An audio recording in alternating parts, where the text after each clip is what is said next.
I do apologize about that. I didn't see you guys there. Allow me to introduce myself. My name is Jacqueline, and I am a part of Group 5. Group 5 consists of Miranda, Robert, and Robert. And today we will be speaking to you guys about life's critical lessons.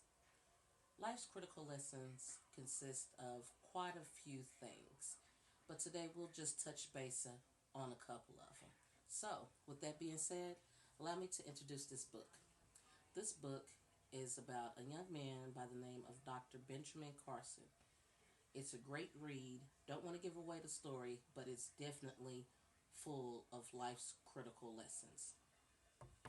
So, with that being said, after our commercial break, we would love to see you guys back so we can continue with our presentation. So, don't change that channel. We'll be right back. Dismissed from drama school with a note that read, "Wasting her time. She's too shy to put her best foot forward." Turned down by the Decca Recording Company, who said, "We don't like their sound and guitar music is on the way out." A failed soldier, farmer, and real estate agent. At 38 years old, he went to work for his father as a handyman. Cut from the high school basketball team, he went home, locked himself in his room, and cried. A teacher told him he was too stupid to learn anything, and he should go into a field where he might succeed by virtue of his pleasant personality. Fired from a newspaper because he lacked imagination and had no original ideas. His fiancée died, he failed in business twice, he had a nervous breakdown, and he was defeated in 8 elections. If you've never failed, you've never lived.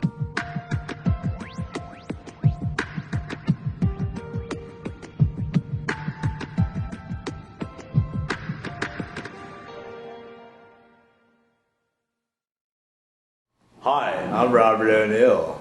And I'm Miranda Scott. Today, I will be talking to you about critical thinking, academically and apply it in everyday life.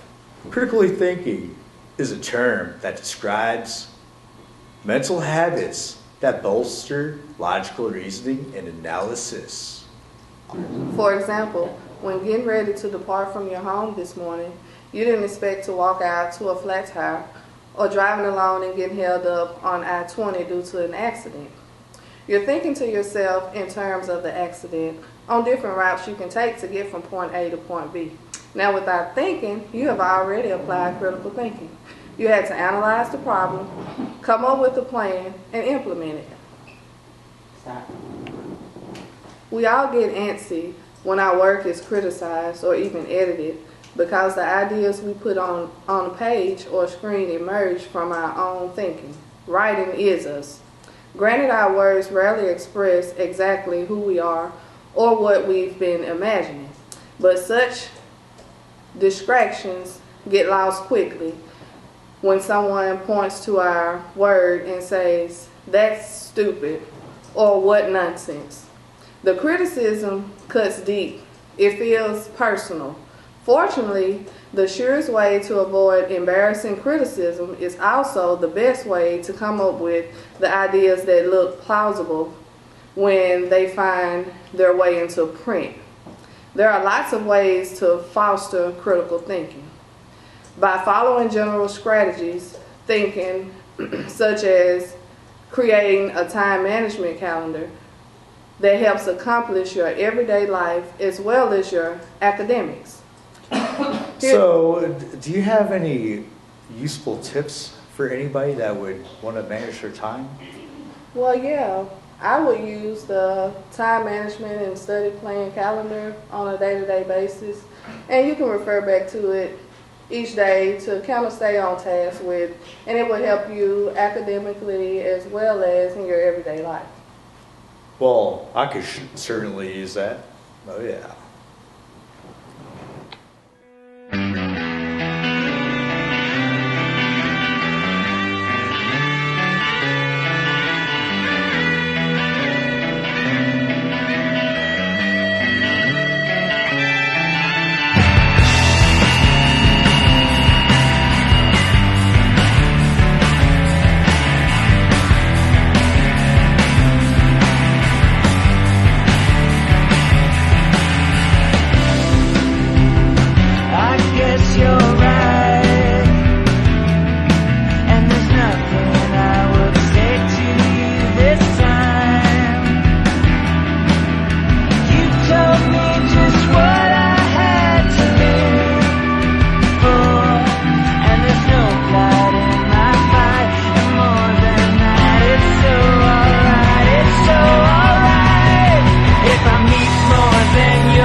guess you're smart, 'cause I'm taken by you, taking me apart.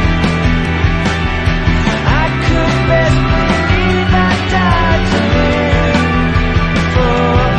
for the hour dictates the need, and I am speaking like I'm spoken only for.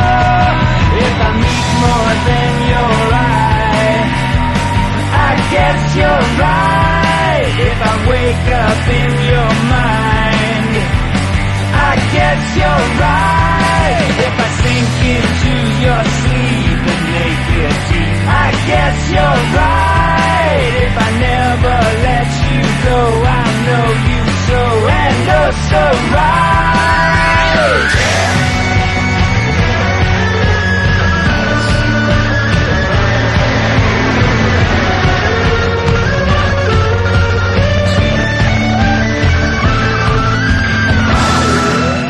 Critical thinking really begins when you make sure that all such major claims in a text are accompanied by enough supporting reasons, either in the same sentence or in adjoining material. These reasons may be announced by expressions as straightforward as because, if, to, and so. Once you attach reason to a claim, you have made a deeper commitment to it. You must then do the hard work of providing readers with convincing evidence, logic, or conditions for accepting your claim. Seeing your ideas fully stated on paper early in a project may even persuade you to abandon an implausible claim, and this means one you cannot or do not want to defend. Consumption. It's the new national pastime. Baseball, it's consumption. The only true lasting American value that's left, buying things. Buying things. People spending money they don't have on things they don't need. Money they don't have on things they don't need. So they can max out their credit cards and spend the rest of their lives paying 18% interest on something that costs $12.50.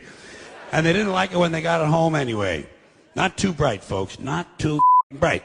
But if you talk to one of them about this, if you isolate one of them, you sit them down rationally, and you talk to them about the low IQs and the dumb behavior and the bad decisions, right away they start talking about education. That's the big answer to everything. Education. They say we need more money for education. We need more books, more teachers, more classrooms, more schools.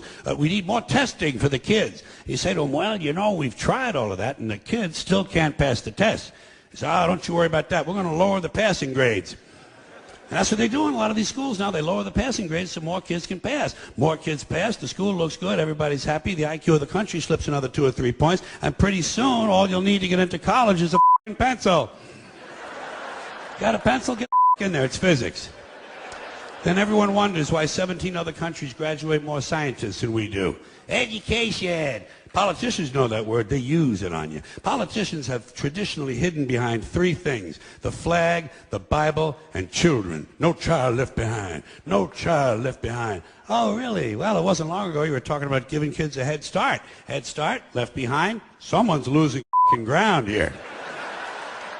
But there's a reason. There's a reason. There's a reason for this. There's a reason education sucks, and it's the same reason that it will never, ever, ever be fixed. It's never going to get any better. Don't look for it. Be happy with what you got. Because the owners of this country don't want that. I'm talking about the real owners now. The real owners, the big wealthy business interests that control things and make all the important decisions. Forget the politicians. The politicians are put there to give you the idea that you have freedom of choice. You don't. You have no choice. You have owners. They own you. They own everything. They own all the important land. They own and control the corporations. They've long since bought and paid for the Senate, the Congress, the state houses, the city halls. They got the judges in their back pockets. And they own all the big media companies, so they control just about all of the news and information you get to hear. They got you by the balls. They spend billions of dollars every year lobbying to get what they want. Well, we know what they want. They want more for themselves and less for everybody else. But I'll tell you what they don't want. They don't want a population of citizens capable of critical thinking. They don't want well-informed, well-educated people capable of critical thinking. They're not interested in that. That doesn't help them. That's against their interest. That's right. They don't want people who are smart enough to sit around the kitchen table and figure out how badly they get by a system that threw them overboard 30 years ago. They don't want that. You know what they want? They want obedient workers. Obedient workers. People who are just smart enough to run the machines and do the paperwork and just dumb enough to passively accept all these increasingly jobs with the lower pay, the longer hours, the reduced benefits, the end of overtime, and the vanishing pension that disappears the minute you go to collect it. And now they're coming for your Social Security money. They want fucking retirement money. They want it back so they can give it to their criminal friends on Wall Street. And you know something? They'll get it. They'll get it all from you sooner or later because they own this fucking place. It's a big club, and you ain't in it. You and I are not in the big club. By the way, it's the same big club they used to beat you over the head with all day long when they tell you what to believe. All day long, beating you over the head in their media, telling you what to believe, what to think, and what to buy. The table is tilted, folks. The game is rigged. And nobody seems to notice. Nobody seems to care. Good, honest, hard-working people, white collar, blue collar, doesn't matter what color shirt you have on. Good, honest, hard-working people continue. These are people of modest means. Continue to elect these rich who don't give a about them. They don't give a about you. They don't give a about you. They don't care about you at all. At all. At all. Yeah. You know? And nobody seems to notice. Nobody seems to care. That's what the owners count on. The fact that Americans will probably remain willfully ignorant of the big red, white, and blue every day. Because the owners of this country know the truth. It's called the American dream because you have to be asleep to believe it. On another note, critical thinkers understand that serious issues have many dimensions and rarely just two sides. That's because they have done their homework, which means trying to understand even those positions with which they strongly disagree. When you start writing with this kind of knowledgeable perspective, you'll hear voices of the lower opposition in your head and can address objectives even before potential readers make them. At a minimum, you will enhance your credibility, but more importantly, you will have done the kind of thinking that makes you smart. How you anticipate objectives when using critical thinking. You also want to avoid logical fallacies such as illusions of misconception.